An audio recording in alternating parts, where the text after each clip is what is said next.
Hitataratra tamin'ny valin'ny fanadinam-panjakana BEPC sy CEP farany teo fa tsy voafehin'ireo mpiadina ny laza adina nahatonga ny fiainan'ny tahapahafahany zany amin'ny ankapobeny.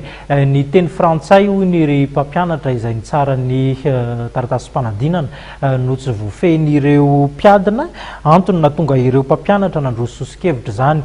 Maro ary amin'izao fotoana izao ireo fampianarana ao anatin'izao fotoam-pialatsasatra izao toy ny etsy Ambodifilao anatin'ny Koromavita zany anomboka amin'ny 8 Aogositra ho avy. Amin'ny ankapobeny sy dia ny teny frantsay hatrany no ety mampianatra eny amin'ny ambaratonga rehetra eto Madagasikara.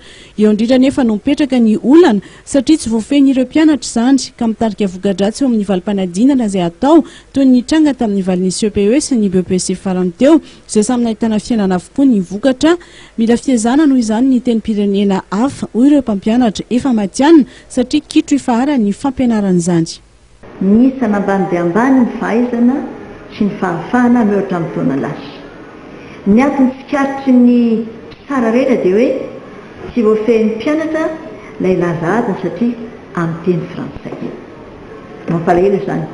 Mianatra ny mpianatra nefa tsy afaka satria tsy mahafehy ny teny frantsay ka atao mahavita dia afaka mameva olana amin'izay toe-javatra izay mampianatra mihitsy ato ny mpianatra hifehy ny laza adina iteny frantsay amin'ny lafim-piainana rehetrarehetra.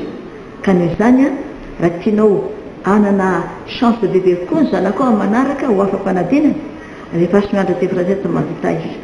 Ny mampiavaka ny Koromavita dia izao mpampianatra efa ela ny atezana eritrereto fa tamin'ny 1980 nanomboka nampianatra teny latina dia teny frantsay izy teny anglisy efa voafetanteraka izany fampianarana azy. Fa ankoatran'izay madame Randretsy tena tia ny mpianany rehetra na ny ankizy na ny olon-dehibe. Dia rehefa tiako ny mpianatra dia tadiaviko mihitsy fomba rehetra ahatonga azy ho tafita amin'ny teny frantsay ianarana izay fanadinana omana. Fotoana hanamafisana ny fahaizana teny vahiny ny fotoanan'ny fialan-tsasatra toy izao hoy ny mpampianatra. Raha ho an'ny Mavita etsy Ambodifilao dia entitra ny mpampianatra amin'ny kalitaon'ny fampianarana tolony ary efa manana traikefa ataonany maro izy ireo. Tsy mifidy isan-taona na karazan'olona ny fampianarana fa afaka manaraka izany avokoa ireo rehetra liana amin'izany.